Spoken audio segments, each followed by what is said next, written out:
오늘 저에게 주신 하나님의 말씀은 구약성경 창세기 7장 16절 말씀입니다.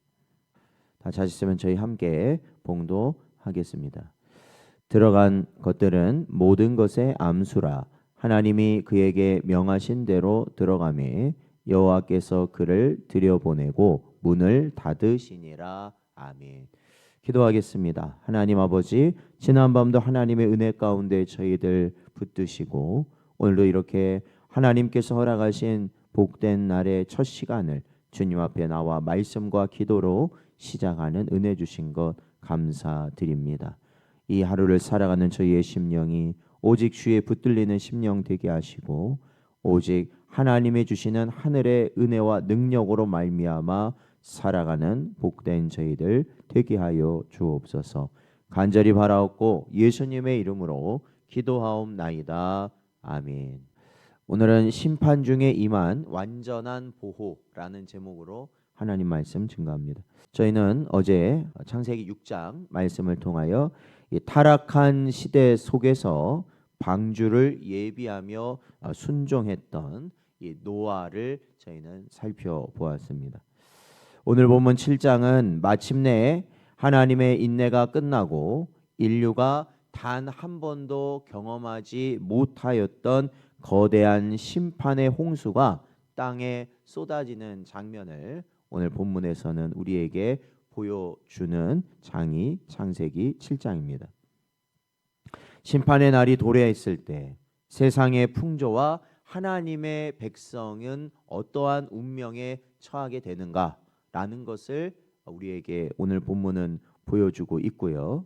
또한 그 문을 닫으시는 주권자, 그러니까 이제 노아와 그 가족을 방주에 들여보내시고 그 방주의 문을 닫으시는 분이 누구라고 성경에 나와 있냐면 노아가 닫는 게 아니라 그 배의 문을 노아가 닫는 게 아닙니다. 하나님이 닫으셨다라고 말씀하거든요. 그러니까 바로 구원의 주권자가 누구이신가라는 것을 오늘 본문은 우리에게 보여줍니다. 그렇기 때문에 이것은 이제 첫 번째 나타난 하나님의 심판, 하나님께서 온 지구상에 있는 모든 것들에 대한 심판이 내려지는 장면이기 때문에요. 오늘날 다시 오실 주님을 기다리는 저희들에게는 굉장히 큰 가르침, 진리를 주는 말씀이다 할 수 있습니다. 왜냐하면 주님 오실 날이 곧 종말의 때이기 때문에 그렇습니다.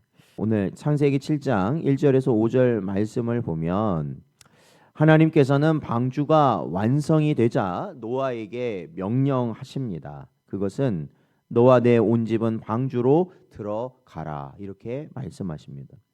여기서 이 들어가라는 이 말씀은 하나님께서 방주 안에서 그들을 기다리고 계신다라는 말씀이죠. 하나님은 우리를 험한 세상으로 밀어넣는 분이 아니라, 즉 죽을 자리로 우리를 미시는 분이 아니라 안전한 처소로 언제나 초청하시는 분이 하나님이시기 때문입니다.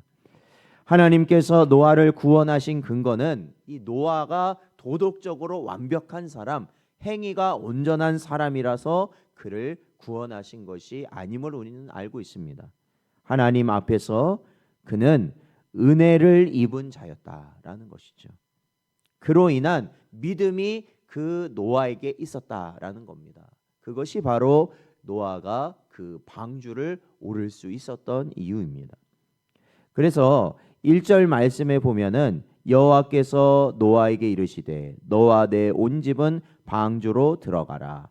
이 세대에서 내가 내 앞에 의로움을 내가 보았음이니라 이렇게 말씀하고 있는 것입니다. 그렇기 때문에 이 의로움은 노아의 의가 아니라 하나님의 말씀을 전적으로 신뢰하고 순종한 믿음의 의라는 것이죠.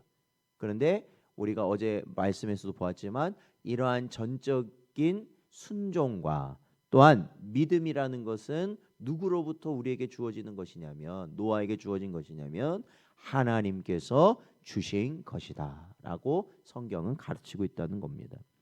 그래서 우리 장로교에서는 이러한 구원의 초청이 오직 하나님의 불가항력적 은혜라는 것을 우리는 고백합니다. 그러니까 뭐냐면 내가 구원받고 싶다고 해서 구원받을 수 있는 것도 아니지만 내가 구원받기 싫다고 해도 하나님의 택한 자는 반드시 구원을 얻게 된다라는 거예요. 그러니까 이게 불가항력적이라는 거죠. 우리가 어떻게 할 수가 없습니다. 그렇기 때문에 오늘도 이 자리에 있는 여러분이 바로 그러한 하나님의 주권적 구원의 은혜 가운데 있는 자들인 줄로 믿습니다.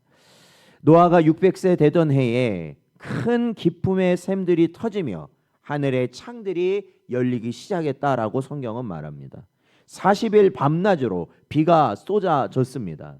예수님께서는 마지막 날의 심판을 경고하시며 바로 이 노아의 때를 인용하여 말씀하셨습니다. 마태복음 24장 37절에서 39절 말씀을 보면 노아의 때와 같이 인자의 임함도 그러하리라. 홍수 전에 노아가 방주에 들어가던 날까지 사람들이 먹고 마시고 장가들고 시집가고 있으면서 홍수가 나서 그들을 다 멸하기까지 깨닫지 못하였으니 인자의 임함도 이와 같으리라. 예수님은 말씀하신 겁니다. 여러분, 심판이라는 것은 물론 우리에게 갑작스럽게 임하는 것처럼 느껴지지만 사실은 갑자기 임하는 게 아니라 충분한 하나님의 경고가 있다라는 것입니다. 그래서 우리가 이 요한계시록을 보면서도 말씀드린 부분이 그거예요. 하나님께서 그냥 다 쓸어버리면 되잖아요. 한 번의 심판으로 끝나면 돼요. 그런데 뭐 7인이 떼어져야 되고, 그죠? 또 7 나팔이 불어져야 되고, 또 7 대접이 쏟아져야 되는 그런 이러한 과정들을 보면 이 그 재난의 강도가 점점 강해진다라는 것을 우리가 보게 되는데 굳이 왜 그렇게 복잡하게 할 필요가 있겠느냐라는 거예요. 그냥 믿는 사람하고 안 믿는 사람 지옥 보내고 그냥 한 번에 끝내버리면 그냥 모든 게 좋잖아요. 편하고. 그러나 하나님께서는 언제나 어떻게 하시느냐? 경고하신다라는 거예요. 경고하세요. 예수 안에 참된 생명이 있고 세상 가운데 멸망이 있다라는 걸 항상 경고하신다는 거예요. 그러니까 여러분, 이스라엘 백성도 그들이 보면 이 나라로 세워진 다음에 보면은 이들이 잘못된 길로 가면은 하나님께서 그들을 당장 심판하시는 게 아니라 항상 누구를 먼저 보내시냐면 선지자들을 먼저 보내시는 거예요. 그래서 뭐예요? 그 길로 가면 멸망한다. 하나님께로 돌아오라. 이렇게 충분히 경고하십니다. 그러나 멸망당할 자들은 그 경고를 듣습니까? 안 듣습니까? 듣지 않고 결국 멸망을 당하게 되는 것이죠. 그래서 우리가 들을 귀가 있는 것이 참된 지혜이고 또한 구원받은 자에게 주신 하나님의 은혜라는 것입니다. 그래서요, 깨어있지 못한 자들은 결국 어떻게 임한다고 생각할 뿐이에요. 아, 하나님의 심판이 도둑처럼 임하는구나 이렇게 느끼는 거예요. 그러나 오늘도 이렇게 하나님의 말씀 앞에 나와 있는 저희들은 어떻습니까? 매일과 같이 하나님의 심판을 우리는 준비하며 살아가는 자들이라는 것입니다. 그래서 7장의 홍수는 하나님의 거룩함을 훼손한 죄에 대한 공의로운 심판이 얼마나 무서운지를 우리에게 상기시키고 있는 것이죠. 그러니까 사람에게 이 책망받는 것은 아무것도 아니에요. 중요한 건 뭐예요? 하나님으로부터 벌을 받는다라는 것은 상상할 수 없는 아주 무서운 것이라는 것을 우리는 언제나 경계해야 하는 것입니다. 자, 오늘 설교의 핵심은 16절 하반절에 있는데요. 노아의 가죽과 짐승들이 다 방주에 올라탔습니다. 그리하였을 때 어떻게 성경은 말하고 있냐면 16절 하반절에 보면은 여호와께서 그를 들여보내고 문을 닫으시니라 말씀하고 있습니다. 그러니까 이 의미가 굉장히 중요하다라는 거예요. 이 하나님이 문을 닫으셨다라는 거죠. 그러니까 첫 번째로 이 문을 하나님이 닫으셨다는 것은 구원의 기회는 계속 주어지는 것이 아니라는 것입니다.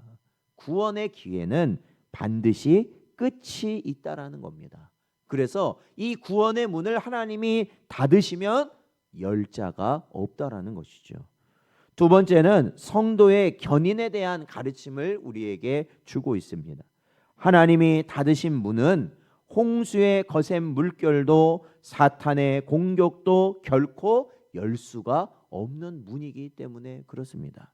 그러니까 구원이라는 것은 인간의 결단으로 유지되는 것이 아니라는 거예요. 내가 언제나 은혜 가운데 살아야겠다라고 해서 되는 것이 사실은 아니라는 것입니다. 하나님께서 닫아주시고 하나님께서 보호하시는 그러한 주권적인 능력이 함께해야만 우리가 끝까지 뭘 이룰 수 있는 겁니까? 구원을 이룰 수 있는 겁니다. 이것을 위해서 하늘 보좌 우편에 계신 우리의 영원한 대제사장 되신 예수 그리스도께서 우리를 위하여 지금도 뭐라고 계시는 거예요? 기도하고 계신다라는 겁니다. 그래서 우리는 인내하고 견딜 수 있는 것이죠. 요한복음 10장 28절 말씀을 보면 내가 그들에게 영생을 주노니 영원히 멸망하지 아니할 것이요 또 그들을 내 손에서 빼앗을 자가 없느니라 주님은 말씀하셨습니다. 영생을 주신 분도 주님이시고 그 영생이 다른 것으로 영생이 끊어지지 않도록 빼앗기지 않도록 하시는 분도 주님이신 줄로 믿습니다. 그러니까 우리는 그 주님 바라보며 가면 된다는 것이죠. 사랑하는 성도 여러분, 창세기 7장은 우리에게 두 가지 길을 보여주는 겁니다. 방주 밖에서 멸망해 가는 길이 있다면 방주 안에서 보호받는 길이 있다라는 것이죠. 우리는 방주 안에 있느냐라는 걸 기억하셔야 됩니다. 여러분, 이 노아가 살던 시대에 밖에 몇 명이 살았는지는 모르겠어요. 정확히 알 수는 없죠. 그러나 엄청 많이는 살았을 것 같아요. 그런데 여러분 기억하십시오. 그 방주 안에 들어간 사람은 몇 명입니까? 8명입니다.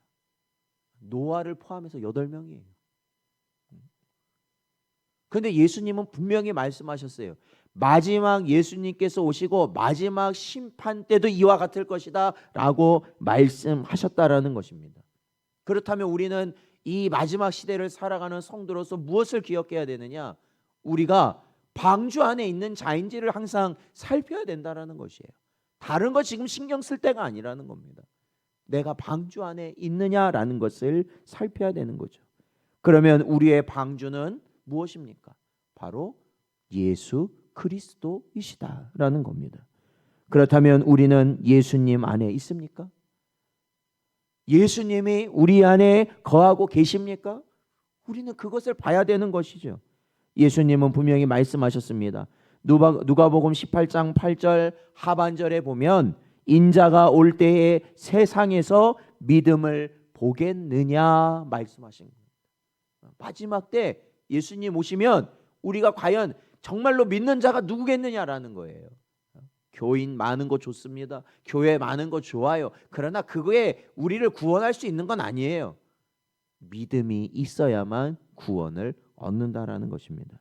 사랑하는 성도 여러분, 환난과 심판의 소문이 들려올 때 인간적인 수단을 의지하지 말고 오직 예수 그리스도 안에 거하길 구하십시오. 닫힌 문을 신뢰하시기 바랍니다. 하나님께서 여러분의 구원의 문을 닫으셨어요. 이제는 여러분의 구원의 길로 가도록 하나님께서 그 모든 공격과 모든 환난에 우리를 쓰러뜨릴 수 있는 그 모든 요소를 하나님께서는 막으셨다는 것입니다. 세상의 풍파가 여러분의 가정을 흔들고 믿음을 위협한다 할지라도 주님이 닫으신 문은 우리를 안전하게 하실 줄로 믿습니다. 그분의 보호하심을 신뢰하고 평안을 누리시기 바랍니다. 오늘 하루 우리를 위해 구원의 방주가 되시고 그 문을 친히 닫아 보호하시는 하나님의 신실하신 손길을 찬양하며 승리하는 길을 가는 복된 여러분 되시기를 주의 이름으로 축원드립니다.